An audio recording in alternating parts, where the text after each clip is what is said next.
On en vient à cette situation qui est volatile dans le golfe Persique. Un second porte-avions américain s'apprête à passer le détroit de Gibraltar. Donald Trump se donne 10 à 15 jours pour prendre une décision, tandis que de son côté, Téhéran se tient prêt à riposter contre des bases américaines dans la région en cas d'attaque. On en parle avec vous, Anne Corpé. Bonjour. Bonjour Aude. Ça ressemble à un ultimatum alors que l'armée américaine est proche des côtes iraniennes.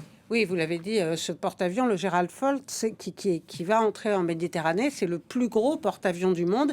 Il va rejoindre l'Abraham Lincoln, un autre porte-avions qui est déjà dans le Golfe. Il y a un tas d'appareils autour de ces porte-avions, des avions, des bateaux, bien sûr. Et ces préparatifs montrent que les Américains se préparent à une opération d'envergure. Selon les médias américains, l'armée serait prête à agir dès ce week-end. Alors, plusieurs options ont été présentées au président. Selon le Wall Street Journal, l'une d'entre elles vise à renverser le régime iranien. Mercredi, des sources citées par le site Axios prévenaient qu'une guerre avec l'Iran pourrait arriver plus rapidement et de manière plus importante qu'on ne s'y attend. Le Axios parle de campagne israélo-américaine. L'État hébreu qui a renforcé son niveau d'alerte. Il devait y avoir une réunion du cabinet de sécurité ce dimanche. Elle a été avancée à hier. Benjamin Netanyahou a prévenu l'Iran qu'en cas d'attaque sur son territoire, les ayatollahs feraient face, je cite, à une riposte qu'ils ne peuvent même pas imaginer. Et puis dès mercredi, le porte-parole de la Maison-Blanche a dit qu'il existait de nombreuses raisons et arguments en faveur d'une frappe contre l'Iran.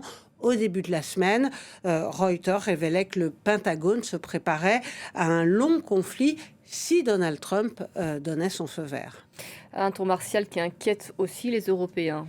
Oui, l'armée allemande a retiré des soldats de sa base d'Erbil en Irak du fait de cette montée des tensions, une mesure de précaution, dit la Bundeswehr. Le Premier ministre polonais a appelé hier ses concitoyens à quitter l'Iran immédiatement face à la possibilité de frappes américaines. Dans quelques heures, personne ne sera plus en mesure de garantir des possibilités d'évacuation. C'est à l'armée Donald Tusk. La France, elle, a mis en garde contre un conflit. L'histoire récente nous a montré que ce n'est pas par l'extérieur qu'on impose des changements de régime, a déclaré le porte-parole du Quai d'Orsay. La Russie, qui est alliée de Téhéran, a évoqué une escalade des tensions sans précédent autour de l'Iran et a appelé toutes les parties à la retenue. Le porte-parole du Kremlin a estimé que les moyens diplomatiques devaient être une priorité absolue dans le règlement des problèmes, ce qui ne manque pas de sel de la part de Moscou qui bombarde quotidiennement l'Ukraine.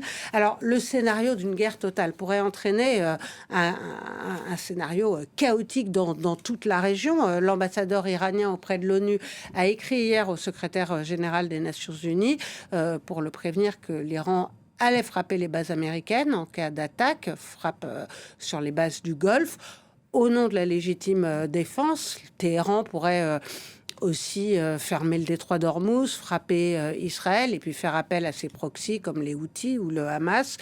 C'est tout cela qui fait sans doute hésiter le président américain parce que Donald Trump s'est toujours dit hostile aux guerres menées à l'étranger par les États-Unis et un conflit de longue durée risquerait de déplaire à ses électeurs, le tout à quelques mois des élections de mi-mandat, d'autant qu'il n'a pas l'aval du Congrès pour entrer en guerre. C'est théoriquement indispensable.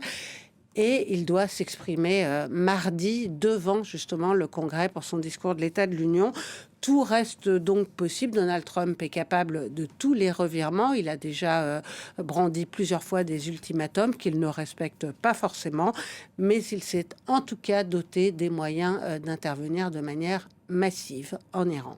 Je vous remercie beaucoup, Anne.